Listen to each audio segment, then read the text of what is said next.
Okay, y'all, so in this video, I'm finally going to be answering all of your questions, all of your emails, all of your DMs. Yeah. I used to always worry about what people thought of me and would try so hard to live by society's standards. Then I realized that I was created to be different, and regardless of what I did, I would never fit in. So I decided to follow my dreams instead. Join me on this journey as I grow in my faith, go through the ups and downs of pharmacy school, and most importantly, being God's masterpiece.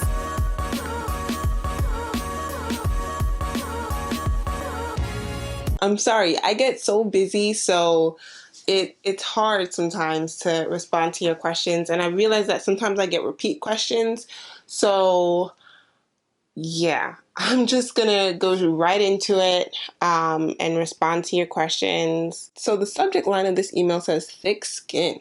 Ooh, I don't have thick skin, so hopefully I can help you out.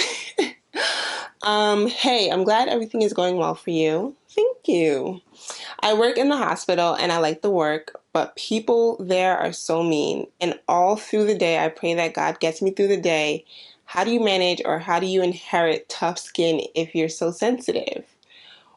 Ooh, that's a really good question. This is hard for me because I'm also the type of person that's, I don't want to say sensitive. Okay, maybe sensitive is the right word. But I just also don't like when people disrespect me, especially if I respect you. And, I've come across individuals in my place of work, in my life, who were just mean. That was just their personality. That's just who they were. They like to yell. That's just how it was. And at first, I would really let it get to me because there's sometimes I'll be like, so like I'd want to like respond back, like a clap back, like, so first of all, you're not going to talk to me like that. But as a Christian, God has called us to, do better. But I used to let it get to me a lot and make me feel like I was less than, make me feel like I was dumb. And then I realized that sometimes some people are the way that they are just because their life is not what they like it to be. Like their life is just miserable. And so they take it out on their coworkers, on their friends, on their family. And it's not about you. So whenever I would get yelled at or dealt with individuals who weren't kind on the job, I always have to just tell myself, it's not about you. Because even if it's something that I did, like I made a mistake on something and they're like getting angry and yelling, you never have to yell, in my opinion. Like you don't need to yell at somebody. Especially if that's your coworker, like, why are you yelling at me? So I always just, especially if I give you respect and I don't speak to you in a demeaning way, I don't believe that you should do the same to me. But like I said, I realize that some people just are not raised the same way that you are raised. Some people have gone through it, and it's when they're yelling, it's not about you, it's about whatever that they're going through. So I always have to just remind myself, like, hey, don't take this personally. And I remember I did a whole video about this, like not taking things too personally, because you should not be that stressed out at work to the point that you're like this upset. Honestly, just this is gonna be hard. It's not supposed to be easy. Like this Christian journey is not supposed to be easy, but it's worth it, and it's gonna teach you so much. I had to learn to just recognize that it's not about me, and just to also just give grace. How I dealt with people yelling at me. I remember there was this one situation where I was yelled at and I was just like, I'm so sorry. I didn't recognize this, that, and the third. Thank you for bringing it to my attention. Like so calm, smile on my face. And the person just like walked away. And then eventually they were trying to be so nice to me throughout the day. But even in that situation, you can be a Christian and you can show, you can be like how Jesus was. Jesus never responded with hate. So always just respond with love. I know that's so hard. It's so hard. But when you begin to realize that it's not about you and you don't take it personally, it's so easy. When I tell you, I would do stuff like that and then move on with my life. Because I'm just like, I'm not miserable. I'm not angry. I'm just here just to love God and love people. So don't make it about them. Don't feed into that energy. Don't let them put a damper on your whole day, but instead show love and keep doing the best that you can, because that's all you can do.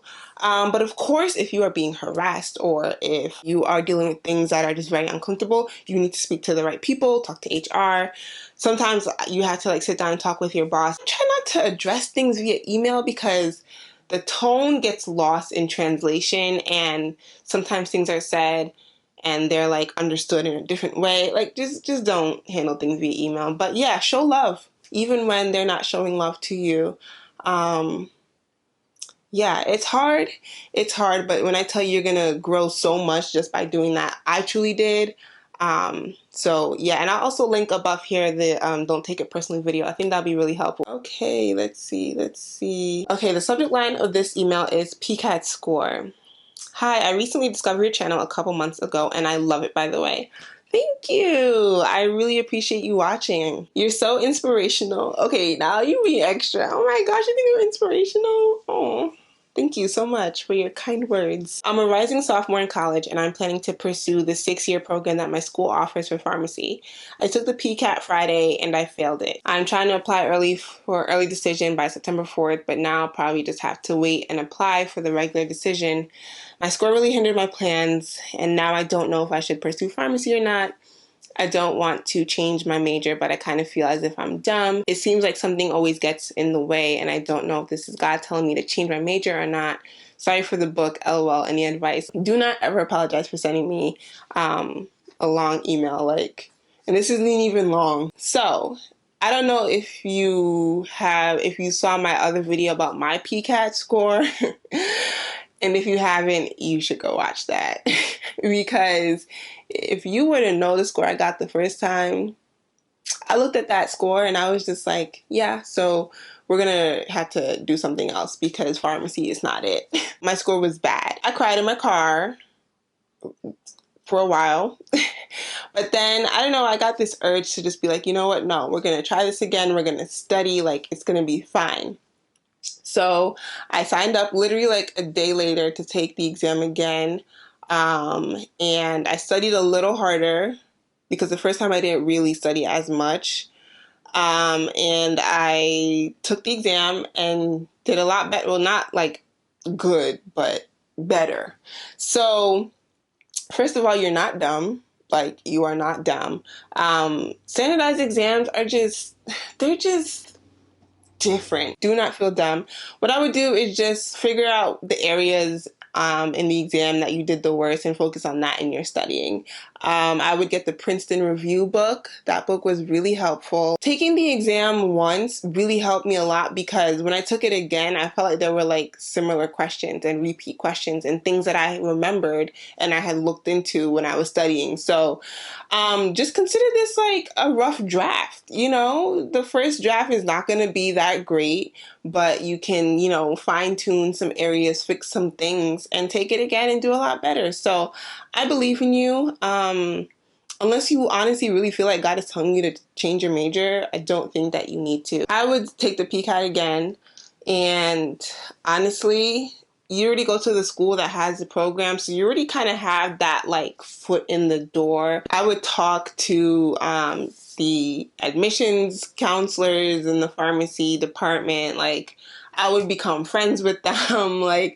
Talk to them and get the advice. If you show them that you're really interested, they would be like, okay, you know what? PCAT score might not be what we want, but we see that she's interested, she's dedicated, she could be a good candidate. PCAT score is not everything. So I wouldn't change the direction. If pharmacy is what you really want to do, go ahead and do it. Okay, next email. Hi, I was watching your God Heals a Broken Heart, and I want to thank you for your words of encouragement and wisdom from Daddy God. I recently gave my heart to someone who stepped on it, and that was my own mistake, but another learning curve. This is the first time showing love on another scale and supporting as I believe in agape love, but ignored her unhealed heart and tried to show love. I'm dealing with a deep wound in my heart now. Thank you for reading. Oh, wow, you're from London. How cool. So from what I'm getting from your email is that you fell in love, but the person had an unhealed heart. That's deep. You can't love someone who doesn't know what true love is, who doesn't know how to love themselves, and who hasn't really truly understood the love of God.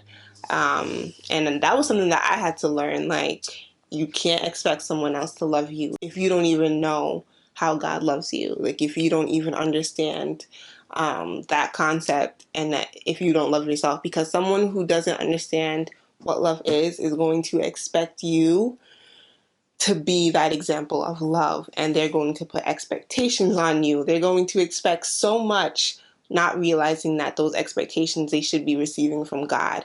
So don't look at this as a bad thing. Like, look at it as a beautiful thing. Like, although heartbreak sucks, like, really bad, like, it sucks, you learn so much from it, and try to have that perspective and realize that you're growing. Yeah, don't look at it as a bad thing. Like, when I tell you I've grown and learned so much from my heartbreak, like, I'm like actually thankful for it now. So yeah, and that time will come. Healing will come. Like, give it time and give it to God, and He'll take care of it. Next email. Hey girl, really appreciate your time making such great videos. You've helped me so much, especially in my weakest days. Wow, praise God. Thank you for watching. Like, I really appreciate that.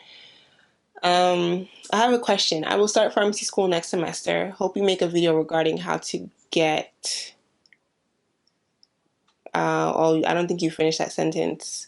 Email me again and let me know what video you want me to make, because you went into the next part. You said I'm really anxious, and also, can you talk about how did you get an internship in hospital pharmacy? I really find it hard to have a job over there.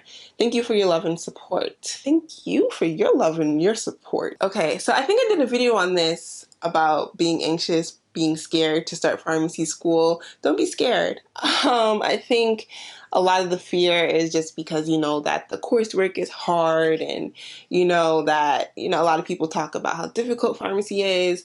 Honestly, take it one day at a time. That's literally all you can do. But yeah, don't freak out. Don't be scared. Like I always say, just focus on time management, focus on finding the people that you can study with, because studying with friends makes a huge difference. Go to peer tutoring, make sure you just invest your time into your program. Talking with the right people, I think is also important, and also talk to upperclassmen. They can really give you some insight as to like how to do well, because they went through that portion of the program already. So definitely make connections with upperclassmen, classmates, so you can study together. You guys are really going to help each other out. So don't be anxious. Like, you're going to be fine. Like, you're going to be fine. Take it one day at a time. Don't try to take on more than you can handle. But seriously, just like one day at a time. Try not to leave assignments to the last minute. Try to do them as soon as possible. Try to study a little bit every day. Like, like all the things that you should be doing. Do that, and you'll be fine. Listen, I got through it, and I was so anxious before starting, but it turned out fine. It was difficult, but like I said, if you take it one day at a time, you'll be fine. And your next part of your email, how to get an internship in hospital pharmacy. Listen, I just applied to jobs on Google. Go to Google and apply to every single pharmacy position there. And also, for the first hospital job that I got, I actually just like reached out to the pharmacy, called them up, and I was like, hey, I'm a pharmacy student. I'm looking to work. and I like didn't hear back, had to call, left messages on messages, finally spoke to someone. I was just like, I don't mind volunteering. I'll work for free. I just really want to get this experience. And then they eventually gave me a job. And if you watch my other video, you'll see that I got a job with them again. So it's really all about networking, connection. Yeah, I'm thinking about doing something to kind of really help y'all out with how to have interviews and how to sell yourself and having that confidence. But I'm still working on it, still working on how to, I don't know, get y'all into that and help y'all out with that. Because I really want to be one-on-one, kind of be like a mentor to you guys. But I know this is the internet, so also trying to be safe. When I get it all together, you will know. Next email, advice involving pharmacy. Hi. Oh, wow. You spelled my name right. How did you know how to spell my name? Oh, snap. I'm a little shocked. Wow. Okay. I'm from Louisiana. Oh, cool. I'm 19 years old. I'm a soon-to-be incoming college freshman student. Congratulations. I've come across my decision of pharmacy being my major to start my year off. However, I'm somewhat unsure on whether or not going to school for becoming a pharmacy technician or pharmacist. The idea is that I want as much experience to tell if I want to continue on with the profession. Therefore, I come today emailing you for your best advice from you before starting my journey into college. I have now till the 24th of July to select my major and be registered for my classes. Oh shoot, today's the 25th.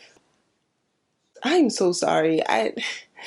Listen, whatever decision you made, I'm sure it was the best decision. So, like, I'm sorry that I didn't get back to you sooner with this email. I'm so sorry.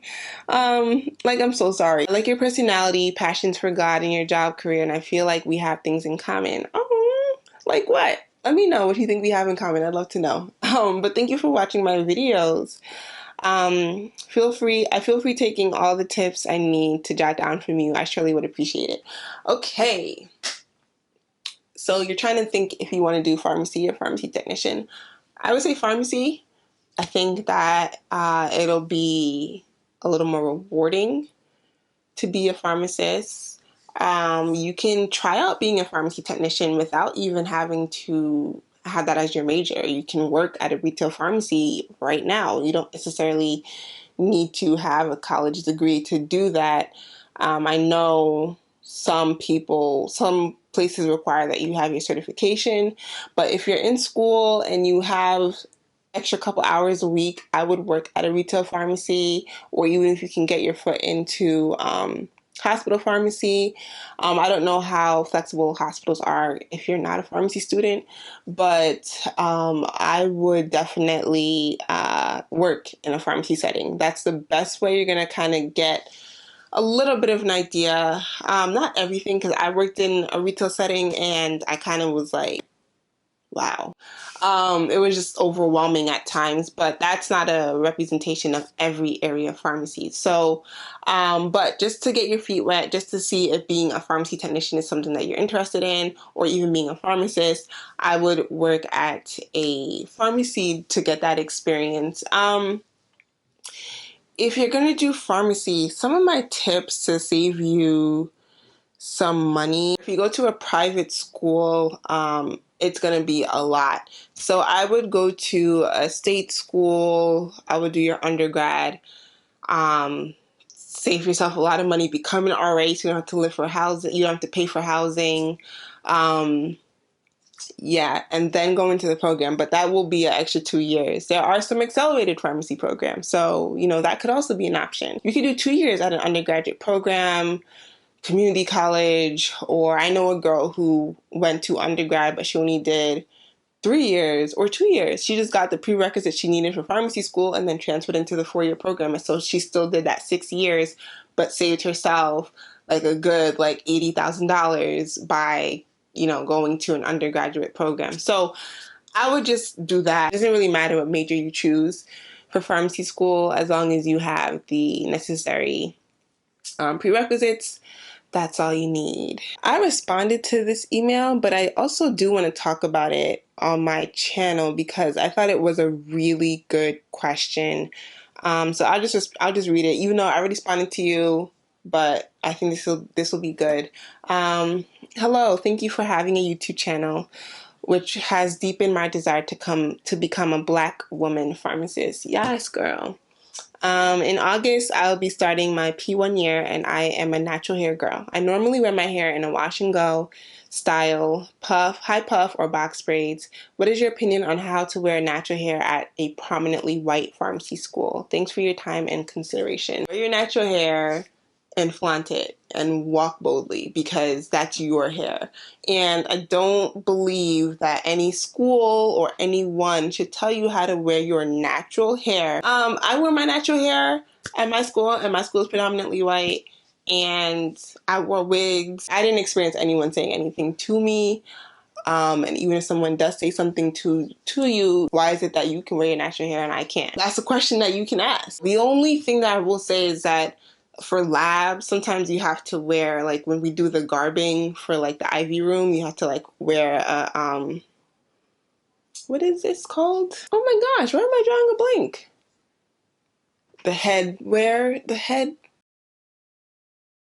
The hospital bonnet. I can't think of the name. You had to wear that, so I just had to be more mindful that day. Like if I had a high puff, like obviously, like I wasn't gonna be able to like cover my head. I wore a high puff. Well, my puff wasn't that high when I started pharmacy school, but I wore a puff like my first year for sure, and then I was tired of having to constantly do my hair, so I just wore wigs. Okay, it looks like those are all the questions. If I didn't get to your question and you definitely emailed me before July 25th, send me the email again. I'm so sorry. I don't know what happened. It got lost somewhere. I'm trying to do better. And I feel like I always say this. Thank you for your patience. Honestly, I don't know if I'm going to do better, but thank you for your patience, okay? That's all I can say. So that's it. Y'all already know the deal. You can comment below or you can email me at behismasterpiece@gmail.com, and I promise you'll get a response from me in the emails at some point. Just be patient. Go out, be kind, be caring, be loving, and as always, be his masterpiece. Bye, y'all.